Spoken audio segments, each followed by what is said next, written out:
Premier vice-président de l'Union africaine, le chef de l'État, Félix-Antoine Tshisekedi Tshilombo, a pris une part active le mercredi 17 juin par vidéoconférence au sommet Chine-Afrique sur la Covid-19. Présidé depuis Beijing par le chef de l'État chinois Xi Jinping, ce sommet extraordinaire a été axé sur la solidarité contre le coronavirus. Plusieurs dirigeants africains, dont les membres de la conférence des chefs d'État et de gouvernement de l'Union africaine et les présidents des principales organisations sous-régionales, ainsi que le président de la commission de l'organisation panafricaine, ont participé au sommet. Le secrétaire général de l'ONU et le directeur général de l'OMS y ont participé à titre d'invités. Dans son adresse, le chef de l'État, Félix-Antoine Tshisekedi Tshilombo, a loué l'initiative de ces sommets.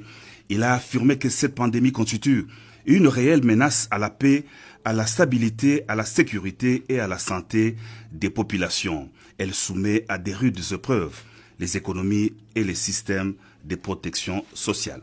La RDC a rappelé le chef de l'État combine les tests systématiques, le traçage, la mise en quarantaine et le traitement avec la restriction des mouvements et des contacts pour éradiquer la propagation de ces virus mortels. À l'instar de tous les autres pays du monde, la République démocratique du Congo fait face aux affres de la pandémie de Covid-19. En cette période où les pays projettent des ajustements de leur politique publique, la RDC, sous le leadership du chef de l'État Félix-Antoine Tshisekedi Tshilombo, vient de mettre sur pied le programme multisectoriel d'urgence d'atténuation des impacts de la Covid-19.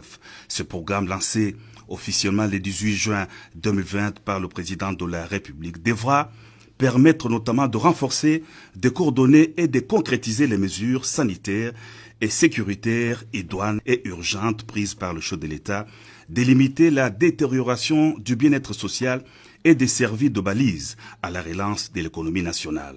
D'un budget global de plus de 2 milliards de dollars américains, les programmes multisectoriels d'urgence d'atténuation des impacts de la Covid-19 se focalisent sur 3 axes: riposte, surveillance et renforcement du système de santé, soutien à la stabilité macroéconomique et à la relance de l'économie et atténuation des risques et soutien aux populations. Une tradition toujours respectée à la Cité de l'Union africaine. Le chef de l'État, Félix-Antoine Tshisekedi Tshilombo, a présidé le vendredi 19 juin par vidéoconférence la 36e réunion ordinaire du Conseil des ministres. La communication du président de la République a porté sur l'intégration de la cellule de climat des affaires du cabinet du chef de l'État dans les réunions des ministres sectoriels en charge du domaine, le bon fonctionnement des institutions de la République, les sommets par vidéoconférence entre l'Afrique et la Chine et la mise en garde par rapport au discours de haine et des divisions tribales distillées dans les réseaux sociaux. Le chef de l'État a mis en garde les auteurs contre de telles actions qui risquent de replonger le pays dans des situations de troubles d'autrefois.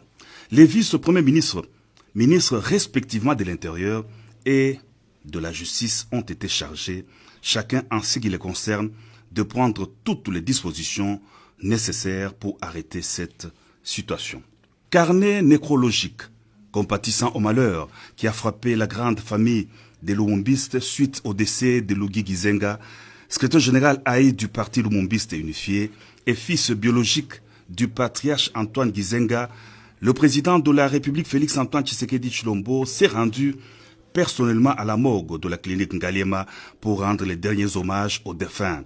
Le chef de l'État s'est recueilli devant le corps de Luigi Gizenga. Il est allé ensuite exprimer toute sa compassion à la veuve, aux enfants et aux membres de la famille biologique de l'illustre disparu. Père de la nation, le chef de l'État est allé aussi s'incliner devant la dépouille de Pierre Lumbi, acteur politique de la RDC, à la morgue de la clinique quinoise, peu avant le départ pour l'inhumation au nécropole de l'Ancélé. La veuve et les enfants de Pierre Lumbi, une figure de proue de la scène politique congolaise, ont reçu des mots de réconfort du président de la République.